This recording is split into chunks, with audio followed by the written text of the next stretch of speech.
Okay, now to the midterms in just 11 days until Americans vote. And as we learn more about the suspect in the attack on Speaker Pelosi's husband and possible conspiracy theories he promoted online, it is a stark reminder of how heated the political rhetoric has become to this point.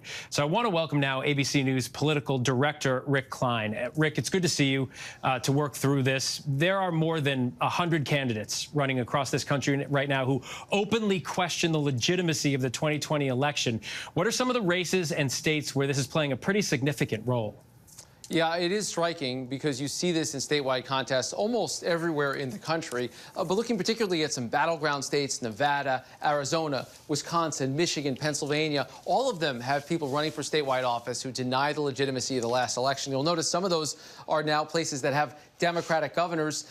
Some of them are places with Republican governors. But the crop of people that are running, all of them Republicans, I should note, include many who say that the last election was not legitimately decided. Not to say any of them endorse violence. A couple of them actually were, though, at the January 6th rally itself. Many of them have expressed support for aspects of it.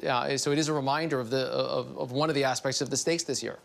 So I know you don't have a crystal ball. I'll say that right off the bat, but you're the closest person I know who has a crystal ball, so I'm going to ask you, what happens if some of these candidates lose? I mean, will they accept the results? And specifically, I'm thinking about, you'll remember the Kari Lake response to John Karl. It basically, and I'm paraphrasing, was sort of like, well, if I win, yeah.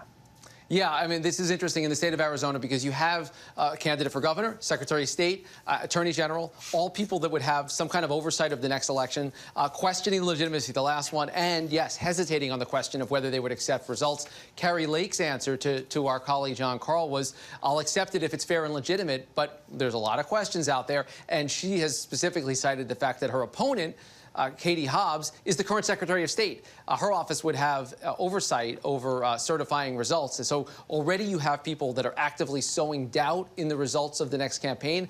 I fully expect that there are going to be multiple candidates 11 days from now who do not concede very clearly settled election results. Yeah, and her race is certainly not the first that has ever had that dynamic, right? Yes. Democrats spent millions and millions of dollars in the primaries to prop up some of these election deniers, hoping, this was a risk, hoping for an easier general election contest. But how significant is this risk of backfire on November 8th?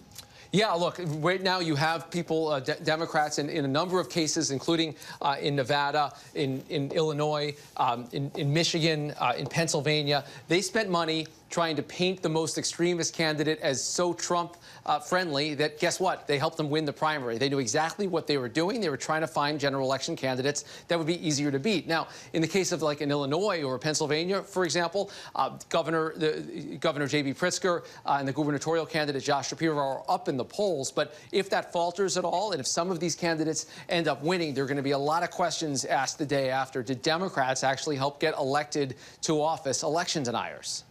And finally, Rick, former President Obama is hitting the campaign trail. He'll be in Georgia, we understand, tonight for a rally to support Raphael Warnock in his Senate race against Herschel Walker.